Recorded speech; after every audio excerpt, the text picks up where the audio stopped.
خبروں کے سلسلے کو آگے بڑھائیں گے اور بات کریں گے گلگت بلتستان میں الیکشن کی۔ چیئرمین پاکستان پیپلز پارٹی بلاول بھٹو زرداری کا کہنا ہے کہ فارم 45 کا بندوبست عوام کریں، فارم 47 کا بندوبست وہ خود کر لیں گے۔ شگر میں انتخابی جلسے سے خطاب میں واضح کیا کہ پیپلز پارٹی نے کسی صوبے یا وفاق میں فارم 47 سے حکومت بنانے کی درخواست نہیں کی۔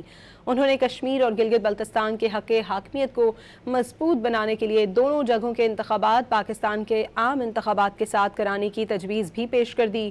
ان کا کہنا تھا کہ وفاق کنگال ہو گیا تو گلگت بلتستان اور آزاد کشمیر کی وزارتیں بند کی جائیں۔ آپ نے الیکشن ڈے پہ باہر نکلنا ہے، پولنگ سٹیشن پہ پہنچ کے ووٹ ڈالنا ہے اور وہ فارم 45 ہاتھ میں لے کے پھر آپ گھر واپس جانا ہے۔ ہم نے کسی سے کبھی کوئی فیور نہیں مانگا ہے، ہم نے کبھی کسی سے یہ درخواست نہیں کیا کہ ہمیں سلیکٹ کر کے لے کر آئے۔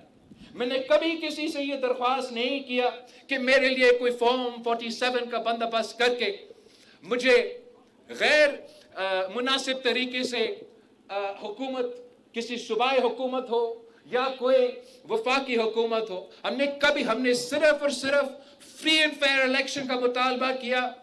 جب گلگت بلتستان کے الیکشن اور پاکستان کا الیکشن ساتھ ہوگا تو اصل معنوں میں گلگت بلتستان میں وہ حق حاکمیت کے جدوجہد آگے بڑھے گا۔ وہ نام نہاد یہ جو وزیر پھر رہا ہے آزاد کشمیر اور گلگت بلتستان، کیا فائدہ ہے آزاد کشمیر اور گلگت بلتستان کا کوئی وزیر رکھنا؟